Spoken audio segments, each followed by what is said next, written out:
The corollaries that we're looking at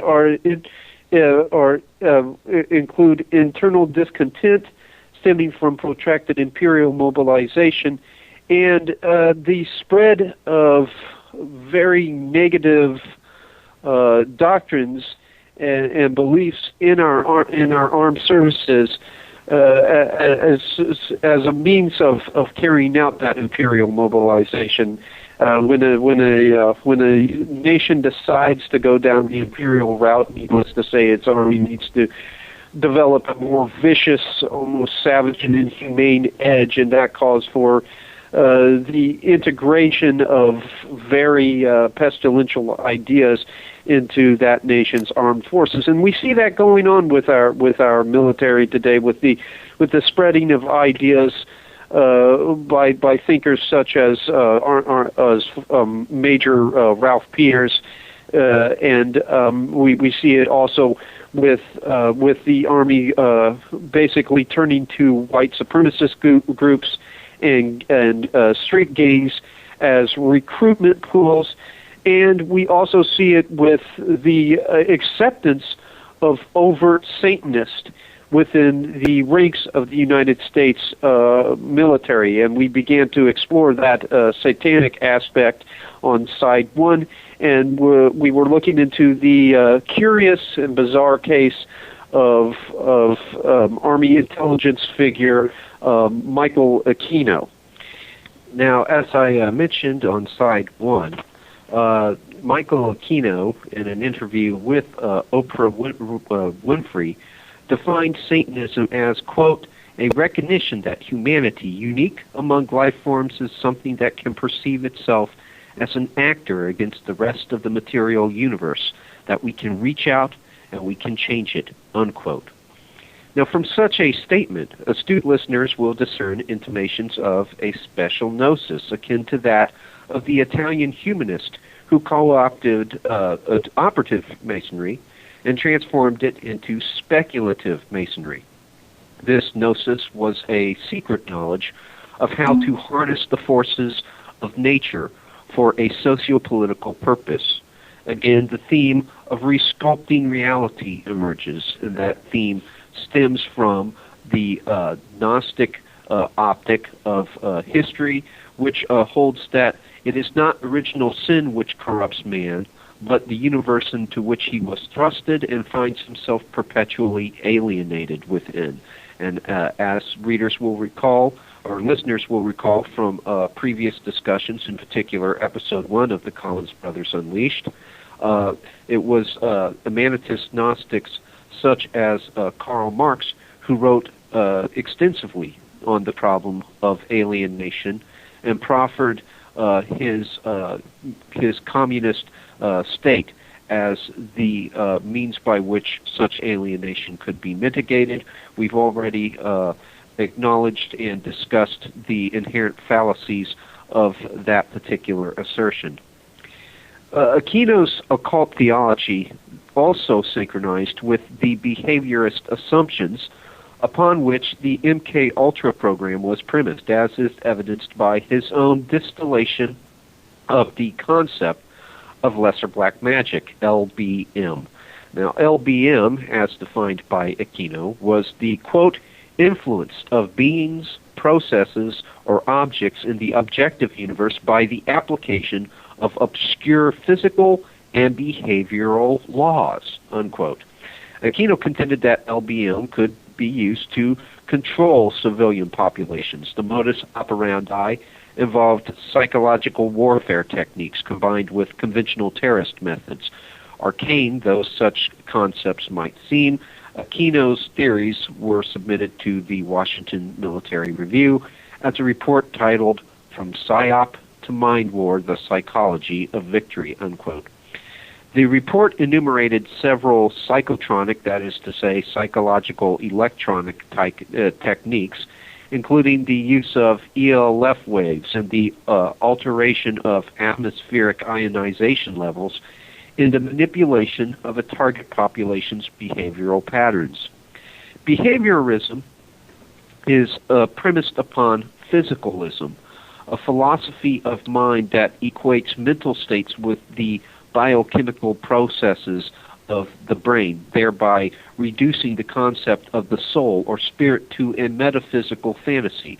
This view seems to pervade modern psychology as well. Ironically, the word psychology is etymologically derived from the word psyche, which means soul. However, imposing the metaphysical doctrine of materialism upon psychology, Wilhelm Maximilian Wundt would expunge the soul from the halls of psychological research and enshrine the primacy of matter. Hypothetically, parenthetically speaking, at this point, it should be noted that Wundt's grandfather was found to be a member of the Bavarian Illuminati. His name was found among the Illuminati documents. One can learn more about that by reading Terry Melanson's outstanding book, Perfectibilist, which is the most comprehensive and definitive examination of the Illuminati. It strips away all of the myths and looks at the facts and the history surrounding this Enlightenment-era secret society. It is also interesting in this parenthetical aside to note that Maximilian Wundt enshrined the primacy of matter, imposed the metaphysical doctrine of materialism upon psychology, and that Michael Aquino excoriated Christianity for attempting to divorce humanity from the material universe by presenting a transcendent creator.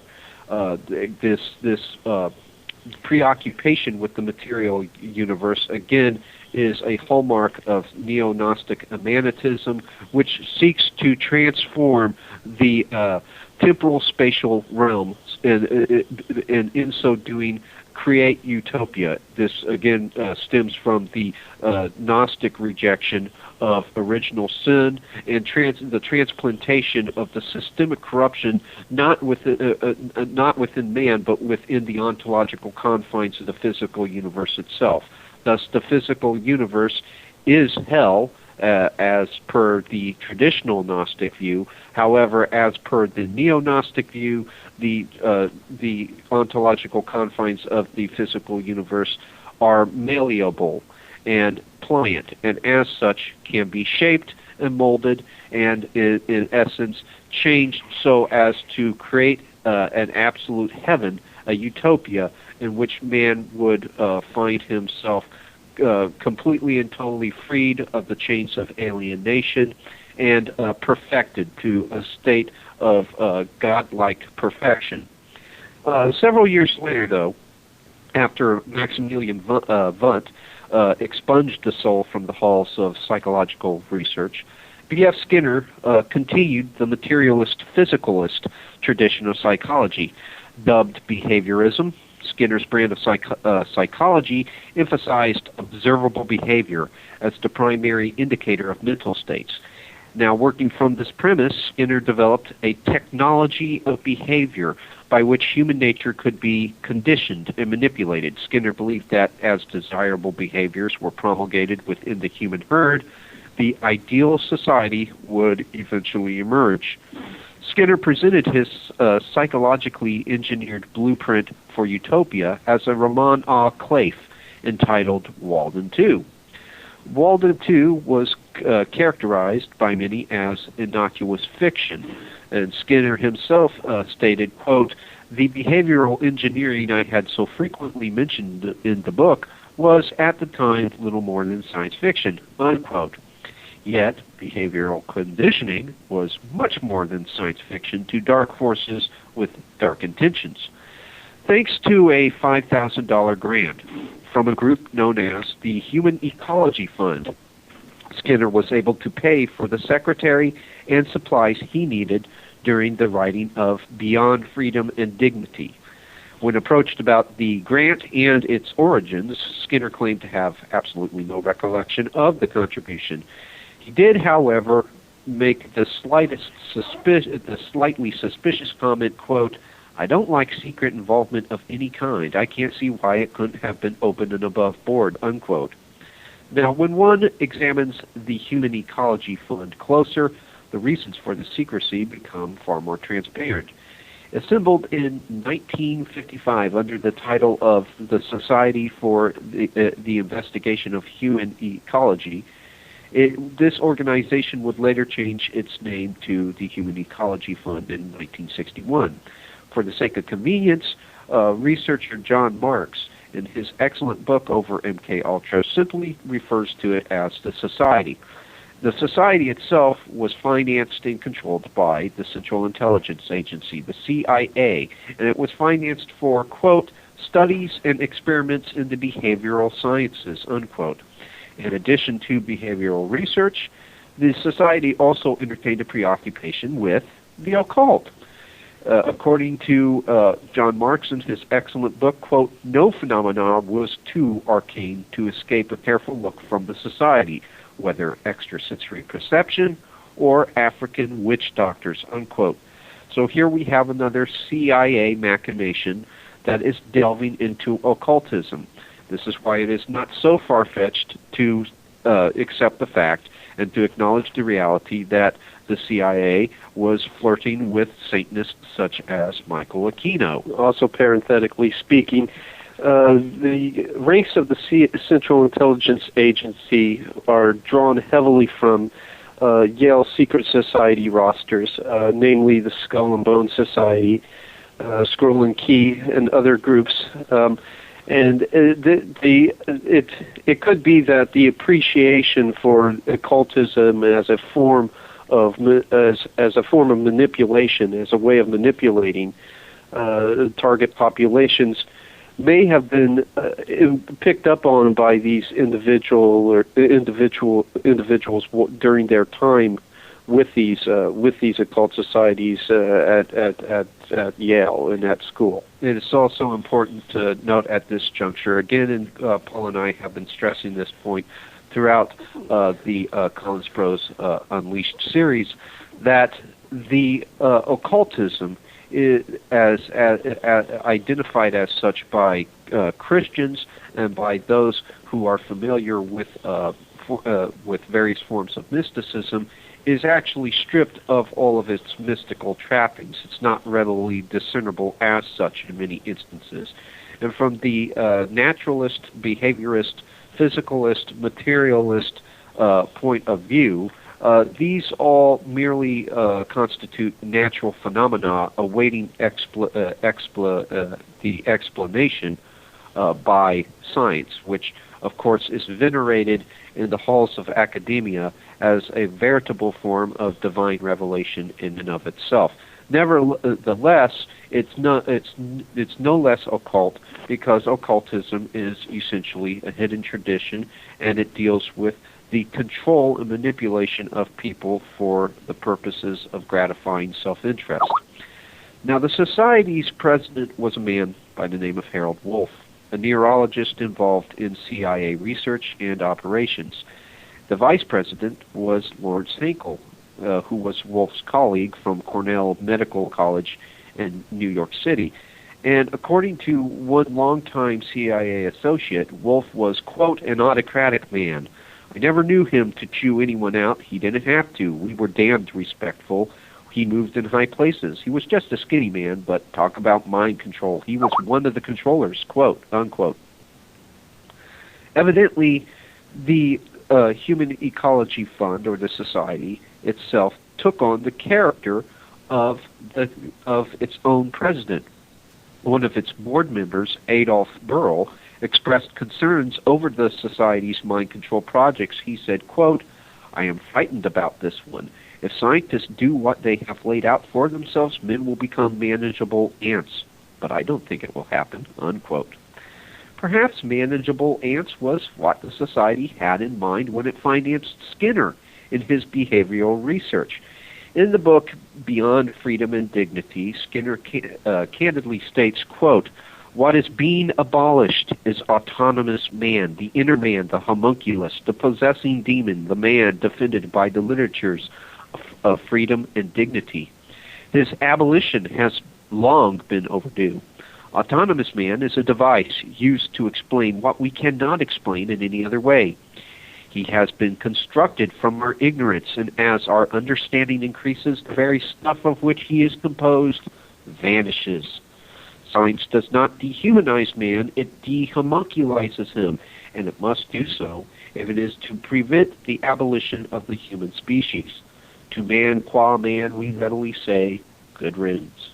Only by dispossessing him can we turn to real causes of human behavior, and only then can we turn from the inferred to the observed, from the miraculous to the natural, from the inaccessible to the manipulable." Unquote.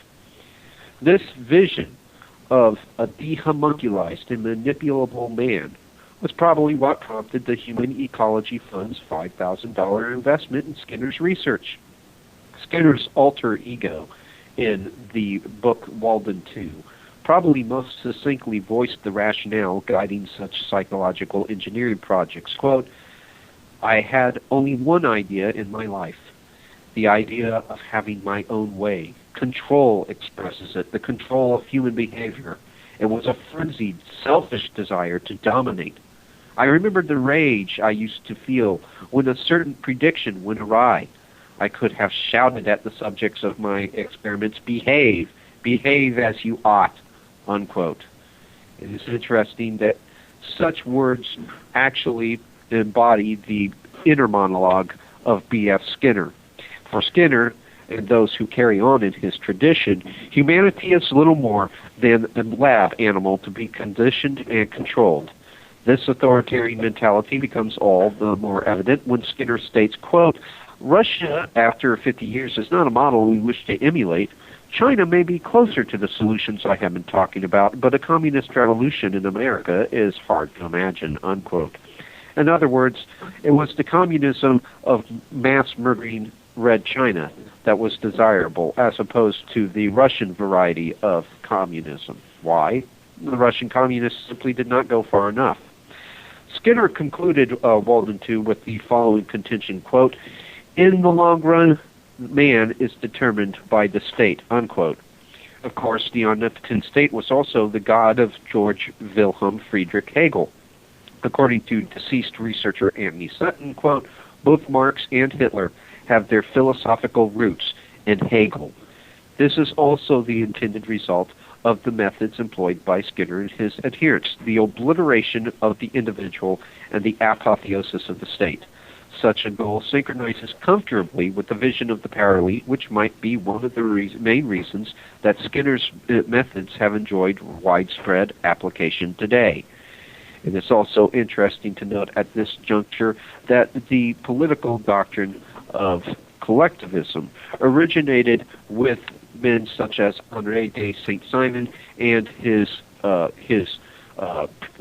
protege, Auguste Comte.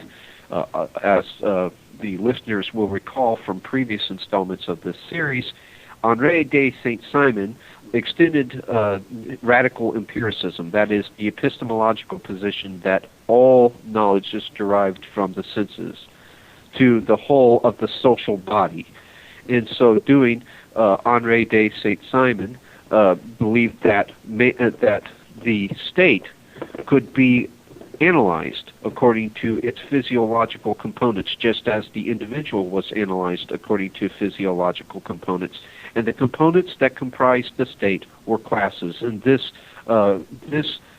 interpretation, the physiological interpretation of the state, presaged Marx's functional class analysis.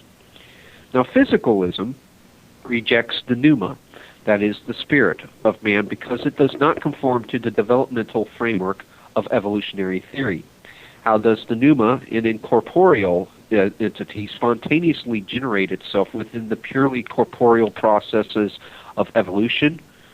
Simultaneously, however, though, evolutionary theory posits a similar concept of spontaneous generation. The only difference is that the evolutionary concept of spontaneous generation, dubbed abiogenesis, applies exclusively to physical organisms. This quasi-Gnostic doctrine of self-creation simply raises new questions. Moreover, like property dualism, it is no less mystical in character. In a universe where neo-Darwinism holds sway, what else is the organism but a veritable Kabbalistic golem? And listeners can refer back to episode 1 of this series, which covered Darwinism, Gnosticism, and socio-political utopianism. At any rate, physicalists criticize substance dualism because it cannot demonstrate mental causality. Yet, paradoxically, their own empirical epistemology forces them to relegate physical causality to the realm of metaphysical fantasy. Again, we explored this topic a few weeks back, and this observation was made by none other than an Enlightenment thinker, the venerable David Hume, a radical empiricist. What is perceived as A causing B could be merely a consequence of circumstantial juxtaposition. Although temporal succession and spatial proximity are axiomatic, causal connection is not, and the affirmation of these causal relationships is impossible. Given the absence of causality, all of a scientist's findings must be taken upon faith. Now, this is truly ironic, since science relies on the affirmation of cause and effect relationships. All that one can deduce while working under the paradigm of radical empiricism is that we live in a universe of probability. Probability, as such, may as well replace the term faith, and we have ourselves yet another religion. Thus, causality, mental or physical, does not provide adequate grounds for rejecting the possibility of substance dualism, or at least some form of substance dualism. Moreover, the physicalist ignores the semiotic character of behavior. Physicalism contends that behavior provides the only adequate indicator of mental states. In fact, physicalism's reductionistic metaphysics virtually obliterate the mental state, transforming it into a veritable mirage, which is imposed upon observable behavior by the percipient. However, observable behavior is not always an accurate indicator of mental states, and this is demonstrated by the complex undercurrent of connotative meaning that seethes beneath the surface of behavior itself. Nonverbal gestures can semiotically communicate or gesticulate towards messages beyond what an observable behavior ostensibly denotes. For instance, the right hand over one's heart during the Pledge of Allegiance. That actually semiotically gesticulates towards more abstract and intangible concepts such as patriotism, Americanism, mom, dad, apple pie. Thus, we have a theory that does not really explain human behavior, but does provide a modus operandi for its manipulation. Now, one of Skinner's theoretical forerunners was none other than Adam Weishaupt of the infamous Bavarian Illuminati. Working off the physicalist contention that observable behavior was the primary indicator of mental states, Weishaupt developed a method of hierarchical observation called Seelenspionage, which means spying on the soul. Seelenspionage involved the close observation of illuminist adepts. Author E. Michael Jones states that through observation, Weishaupt believed that the illuminist hierarchy could, quote, get access to the adept's soul by close analyses of the seemingly random gestures, expressions, or words that betrayed the adept's true feelings. Von Neig, who was privy to the system, referred to it as a semiotique der Seele. From the comparisons of all these characteristics, Von Neig wrote, even those which seem the smallest and least significant, one can draw conclusions which have enormous significance for knowledge of human beings, and gradually draw out of that reliable semiotics of the soul, unquote. Astute listeners will recognize Weishaupt's Seelenspionage as a precursor to B.F. Skinner's behaviorism. Like Weishaupt's system of behavioral observation and modification, Skinner's behaviorism was premised upon the physicalist assumption that all observable behavior provided the only adequate indicator of mental states. In fact, Skinner's reductionistic metaphysics virtually obliterated the mental state, transforming it again into the veritable mirage imposed upon observable behavior by percipients. Thus, from Skinner's perspective, man was merely an amalgam of behavioral repertoires that could be manipulated and controlled. To his credit, Weishaupt did identify the semiotic dimension to observable behavior, a reality that later physicalists like Skinner would outright ignore. However, the very same sort of reductionistic metaphysics to which Skinner and later physicalists would subscribe also played Weishaupt's semiotics of the soul. Weishaupt attempted to reduce this extremely complex undercurrent of connotative meaning that underpinned observable behavior to a simplistic, paint-by-numbers schematic. Such one-dimensional approach is reminiscent of Del Sarte's method of acting, which contended that truly great performers could mimic all the proper gestures to communicate the emotional state of their characters. Yet, in spite of its crude and overly simplistic schematicism, this illuminist variety of behavioral tyranny would find a permanent place in the litany of contemporary totalitarian practices. Jones enumerates the various historical manifestations of behavioral tyranny, writing, quote, "In Illuminism, we find in seminal form the system of police-state spying on its citizens, the essence of psychoanalyses, the rationale for psychological testing, the therapy of journal-keeping, the idea of Kinsey's sex histories, the spontaneous confessions at communist show trials, Gramsci's march through the institutions, the manipulation of the sexual passion as a form of control that was the basis for advertising, and via Comte, the rise of the science of behaviorism, which attempts, in the words of John B. Watson, to predict and control behavior," unquote. Ultimately, the goal was what Weishaupt called the Maschinenmenschen, a completely mechanized man.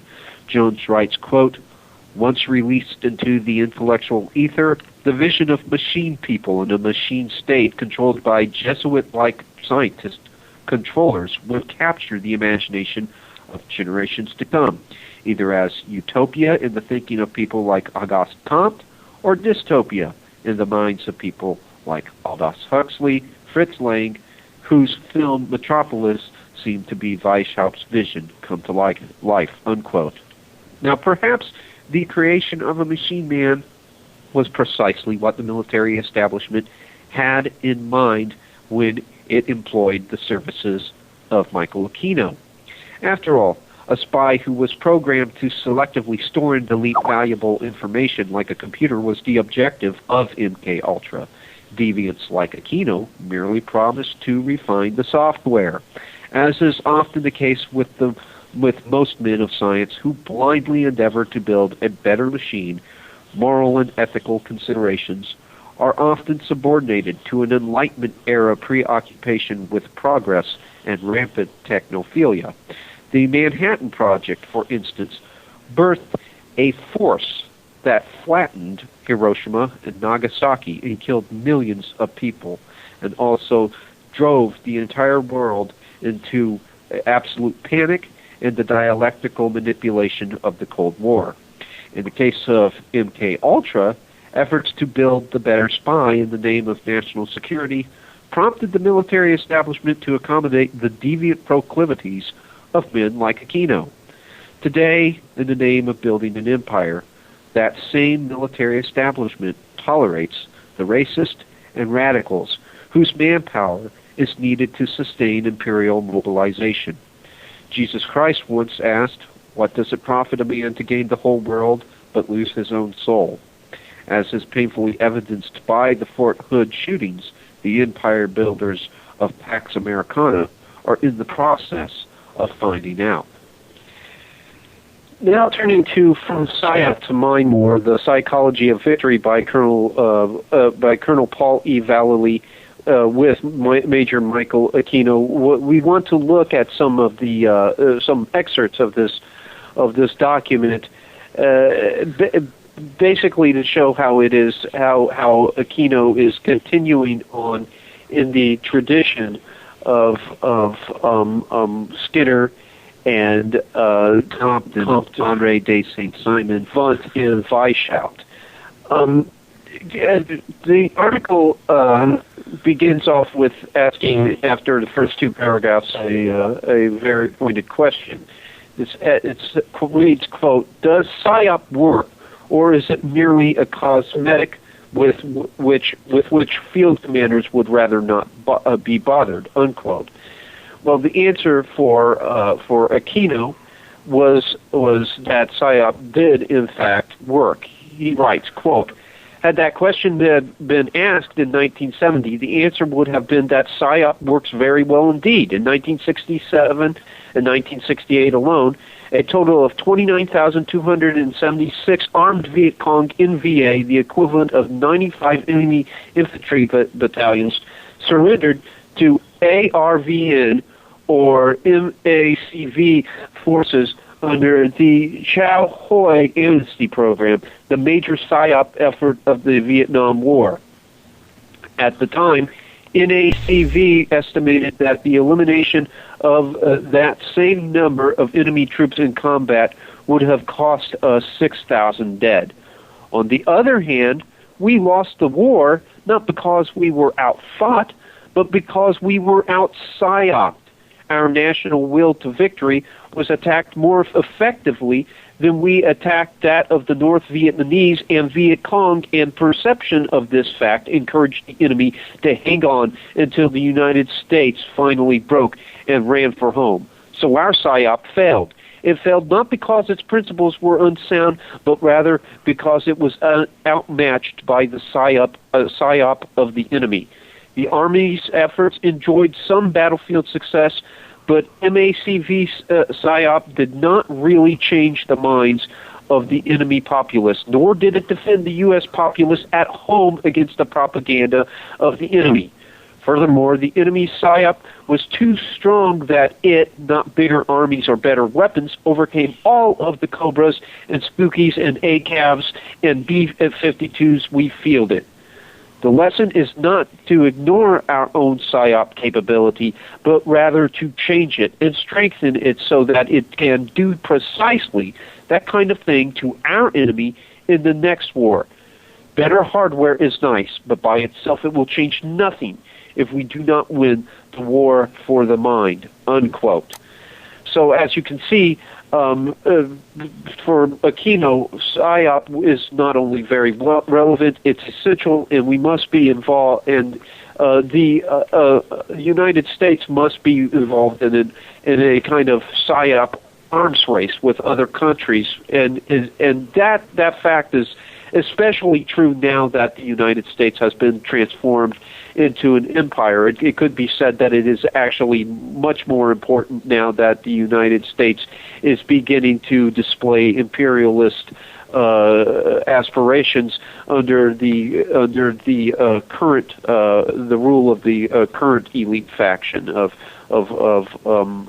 Obama and Brzezinski and the trilateralist clique. Now, what is also very important to note at this time is the fact that Aquino, who exhibited several deviant proclivities, we didn't enumerate all of them, but as I also understood it, he frequented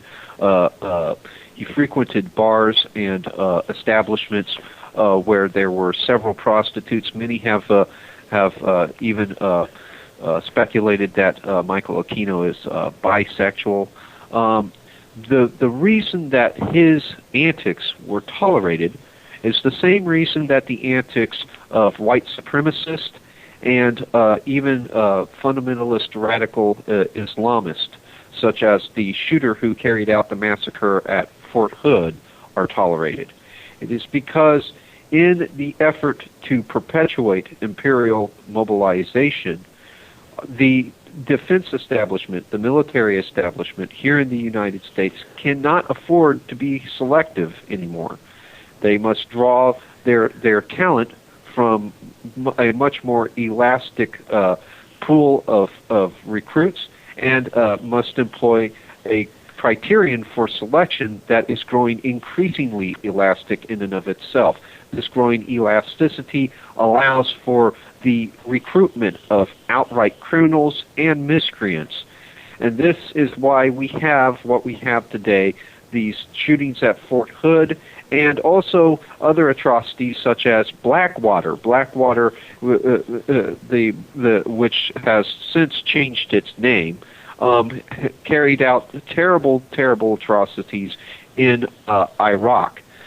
There are some definite parallels to be drawn here between the current militaristic campaigns abroad and the 30 Years' Wars. During the 30-Year Wars, both the Protestants and Catholics who were conflicting with one another drew their talent, drew their combatants from pools of miscreants and criminals. In fact, they actually released several criminals and told them that should they go to war on behalf of whichever ecclesiastical authority needed them, they would be completely and totally excused of all their crimes and would also probably earn themselves a place in heaven. And it wasn't gross incompetence at play here. One should keep in mind that these populations, the people that were violent and had chosen a criminal lifestyle, were intentionally targeted as recruitment pools. Why? Because you need the most vicious and most lethal people that you can find when you're going to carry out a warfare of that particular nature. Well, now, it's always been said that an army runs on its stomach. However, an army without a commissary has to employ other methods of feeding itself, and such was the case with armies during the 30 Years' Wars. These armies had absolutely no supplies, no food whatsoever.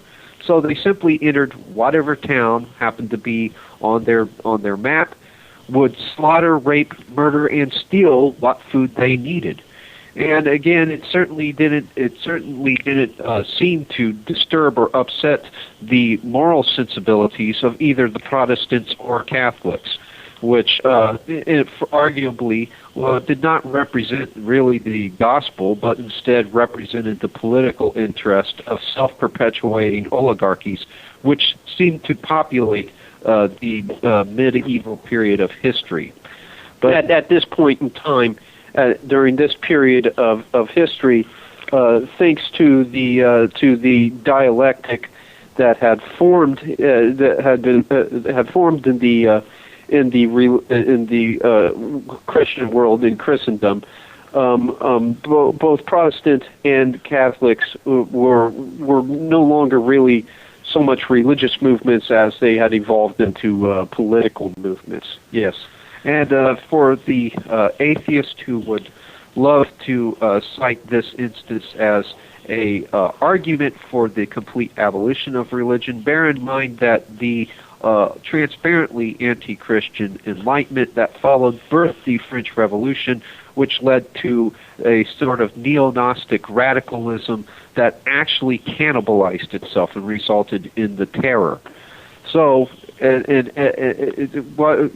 for all practical purposes, all Weltanschauds are inherently religious in character. All Weltanschauds must proffer a metaphysical claim, and whether that metaphysical claim is there is a God or there isn't a God, it is still a metaphysical claim, and thus it constitutes a religion. So the problem here is not so much religion, not so much the belief in a transcendent creator, but is, again, the systemic corruption within man himself. And ironically, it is the Gnostic eschew of such a belief, the Gnostic rejection of original sin, that resulted eventually in the aberrations of humanist Gnostic soteriological social movements such as communism and fascism, which arguably murdered far more than any Christian or Catholic Protestant theocracy in history. But as with the 30 Year Wars, we see this.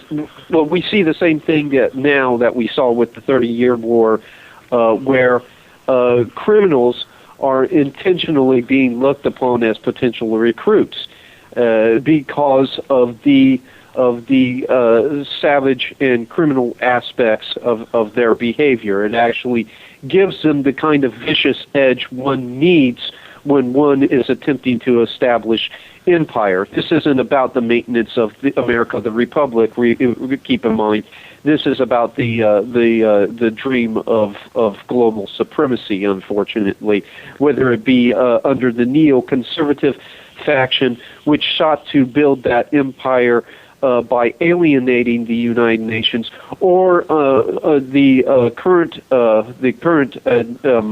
faction dominating the White House, the Brzezinski and the trilateralist clique, who basically believe that global supremacy should include the United Nations as a part of the infrastructure. Now, recalling from side one the important quote that Paul read from Ralph Peters, in his Parameters magazine article, this war that we're fighting, in fact, all future wars, would be wars fought not against soldiers, but against warriors. And because warriors are brutal, uncivilized, and savage, then they must be treated as such, and that the methods employed by our own soldiers must be equally brutal, savage, and uncivilized. And it's very hard to get somebody with a normal background and normal upbringing that has some moral compunction to behave in that nature. They begin to experience a conflict of crisis. Well, if you have a white supremacist, or you have a member of MS-13, or a practicing Satanist at your disposal, such an individual is less likely to be held back by moral constraints when it comes to torture, waterboarding, killing of civilian populations, all sorts of manner of atrocity. It is, in the words of Ralph Peters, a zero-sum game, and thus it is a zero morality game. It does not in any way involve any sort of moral considerations or ethical considerations whatsoever, and so our tactics, according to the Peters doctrine, must be equally as savage and as brutal and as uncivilized. Now, also, listeners will recall from last week's discussion of mystical imperialism that the theoreticians of mystical imperialism promulgated a doctrine of Gnostic self-righteous exceptionalism. Such exceptionalism has extended itself to our own armed forces. Now they are portrayed as veritable white knights on a mission to guard a celestial kingdom and and basically facilitate its emergence on Earth. Thus, they are excused from all moral compunction and are authorized to use whatever means are at their disposal to facilitate the emergence of the empire, the emergence of the world utopia. That exceptionalism finds its origins with the theoreticians of mystical imperialism as far back as the 19th century. This is nothing new. And also, Ralph Peters mentions in his Parameters article the famous Clash of the Civilizations thesis, which was written by Samuel Huntington, I believe. Samuel Huntington. Now, he castigates all critics of Huntington's thesis as pygmies. But Huntington's Clash of the Civilizations thesis posits the same sort of Manichaean dualism that we see being promoted by the theoreticians of mystical imperialism during the 19th century. The division of the world into very starkly contrasted categories of dark and light, good and evil, with no considerations given to the complexity of human morality, plus not to mention that Gnostic morality always seemed to be fairly ambiguous, and Manichaeanism, as an outgrowth of Gnosticism, certainly promises no moral clarity in the matters of dark and light and good and evil. And as such, it can lead to even greater atrocities, and it has led to greater atrocities. And we see this Manichaean dualism exemplified in the Clash of Civilizations thesis by Huntington, which basically sets up a dualistic framework with the good West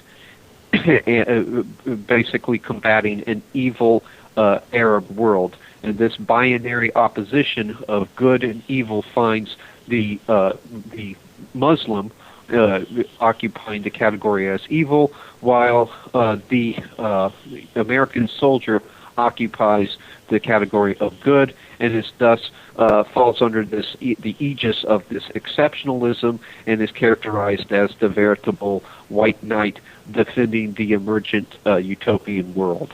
It is also interesting that Peters would demonize critics of Huntington when one considers a book that Huntington co-authored entitled Crises in Democracy. In that book, he wrote, quote, "We have to come to recognize that there are potential desirable limits to economic growth. There are also potentially desirable limits to the indefinite extension of political democracy. A government which lacks authority will have little ability, short of cataclysmic crisis, to impose on its people the sacrifices which may be necessary," unquote. And one will recall from last week's discussion of mystical imperialism that such enmity towards democracy is, of course, voiced by Zbigniew Brzezinski, who specializes in imperialist geostrategy. And in the Grand Chessboard, he even says that democracy is inimical to imperial mobilization. Inimical to imperial mobilization. So people that follow the Jeffersonian democratic tradition would naturally take issue with anything that was said by Huntington or his fellow trilateralist Brzezinski. But if one follows Peter's line of thinking, that those sorts of people have to be categorized as pygmies. So I guess that the Founding Fathers would be categorized as pygmies as well, following his line of reasoning. Returning to the article written, co-authored by Michael A. Aquino, From PSYOP to MindWar, the psychology of victory, Aquino suggests changing the term psychological operation, basically changing that name. He says, quote, "We shall rid ourselves of the self-conscious, almost embarrassed concept of psychological operations. In its place, we shall create mind war.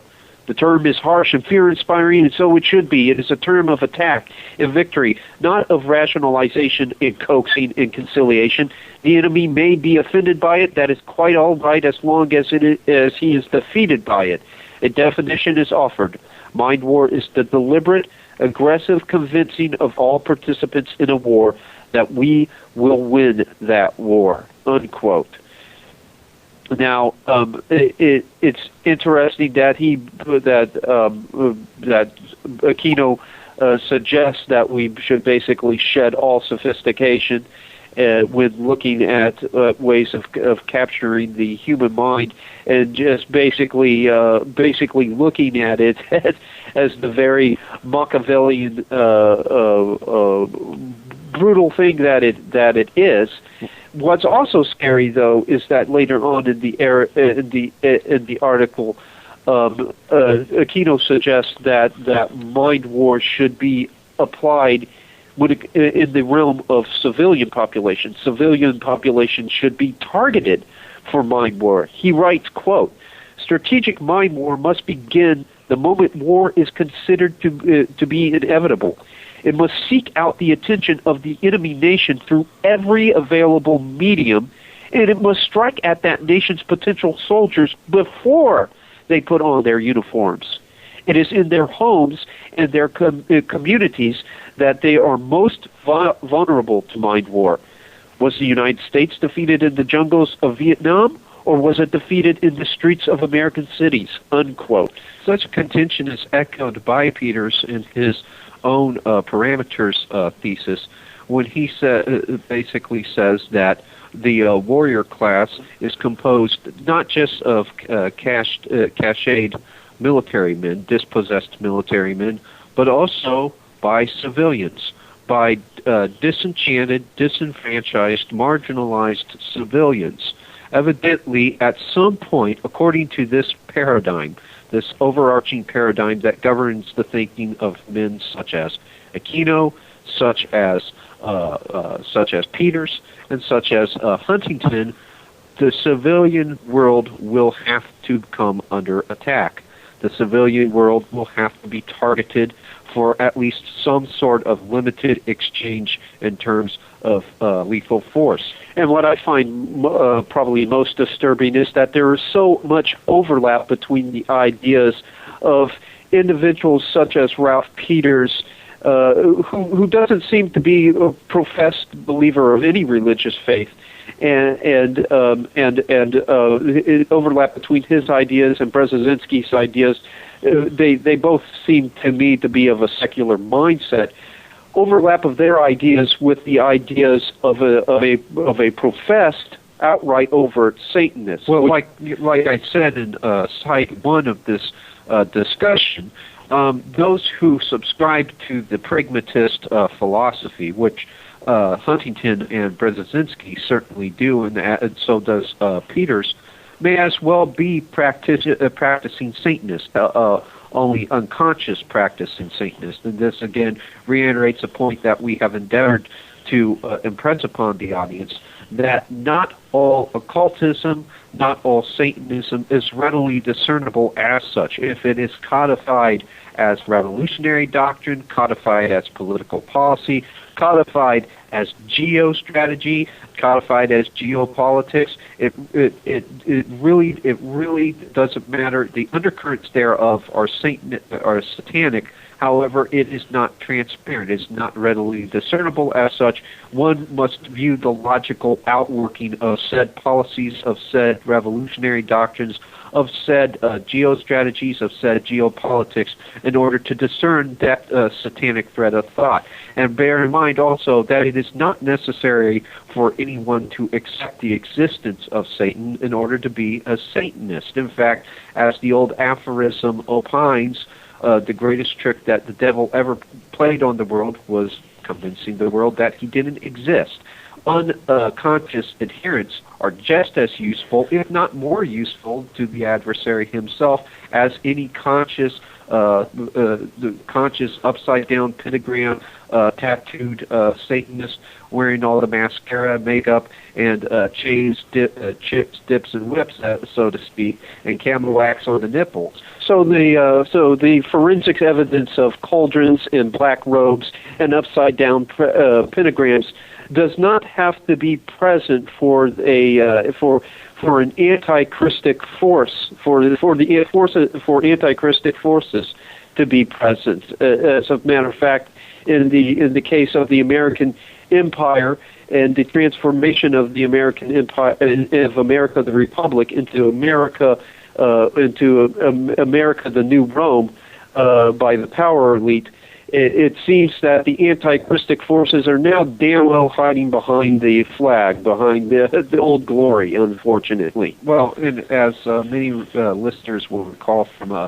the discussion a few weeks back concerning cultural feminism, the CIA, and the social sciences, Gramsci, the socialist theoretician who was banished by Stalin, Antonio Gramsci, basically asserted in one of his theses that the doctrines of Christianity could be virtually disemboweled, eviscerated, and the iconography could simply be left in place. But so long as semiosis, that is the sign exchange, that communicates that could have potentially communicated the gospel message, was managed by socialist theoreticians, and the message, the gospel, the evangel of Marxism, could be communicated to Christians under the veil of Christianity.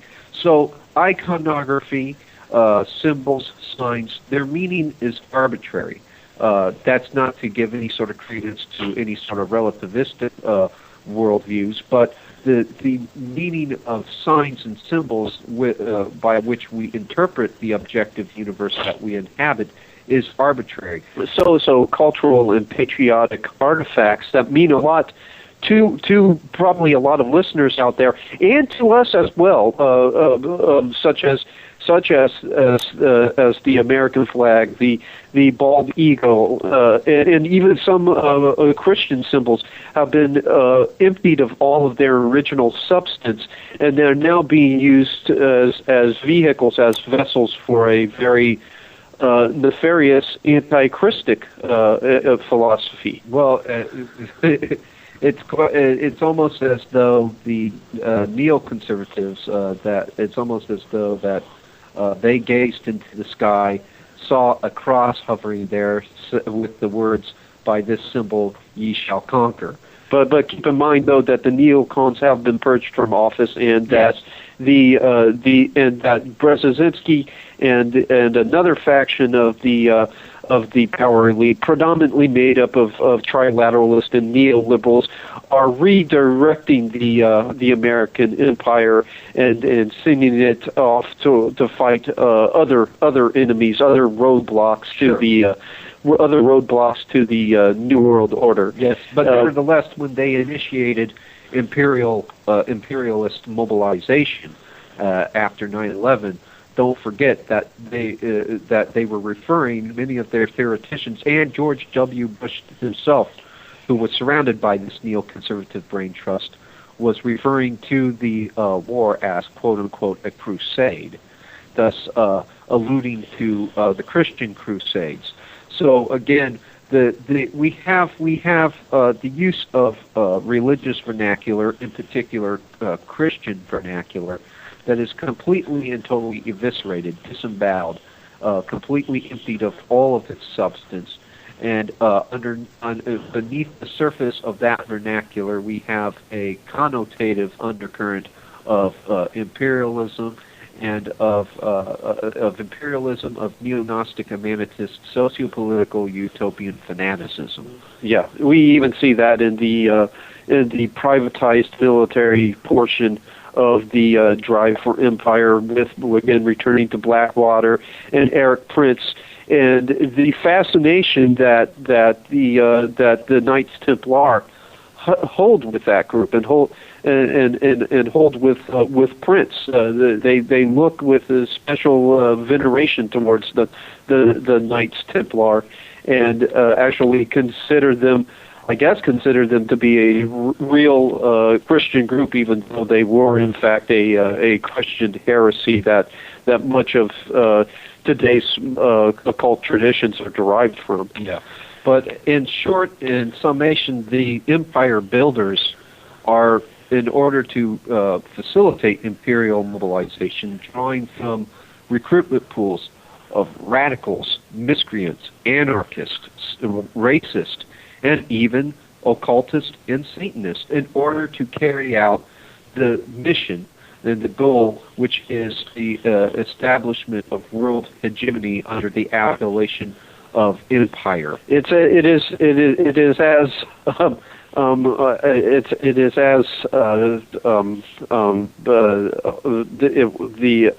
can't think of his name right off, but the professor who came up with deep politics.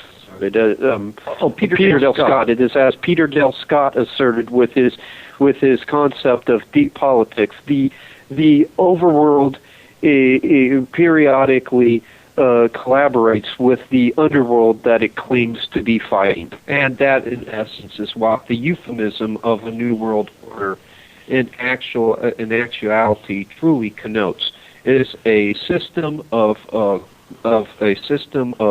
world government where the interface between those elements, the elements of the underworld and the elements of the overworld, can transparently interface with one another with absolutely no fear of any sort of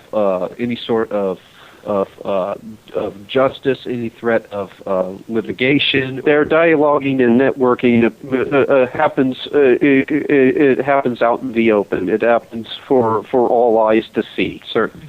Well, at this juncture, we'd like to thank our sponsor, Suke Koji's martial arts supplies and ninja gear. Suke Koji provides instructional tapes and books, martial arts attire, swords, grappling hooks, and other pieces of equipment for all your martial arts needs, and we are very grateful to Sosuke Koji for his gracious sponsorship. We also want to thank Burt Mills, who graciously supplied us with this platform. Again, give yourself a big pat on the back, Bert, because you were dead on, spot on with your contention concerning gangs being used as recruitment pools for the military. And we also wish to thank Randy Moggins, who is the host of the outstanding show, The Threshing Floor. We hope that all the listeners out there will take some time out to check out Randy's show. It's outstanding, and Randy touches on some very interesting topics as well. Nobody exegetes Scripture quite as thoroughly as Randy does. And lastly, we'd like to encourage readers to check out our book, The Ascendancy of the Scientific Dictatorship. Many of the topics we discussed on this show are discussed in that book. It's available at Amazon.com. You want the 2006 Book Surge edition, which is expanded and revised, twice as large as the original edition. The title, again, is The Ascendancy of the Scientific Dictatorship, an examination of epistemic autocracy.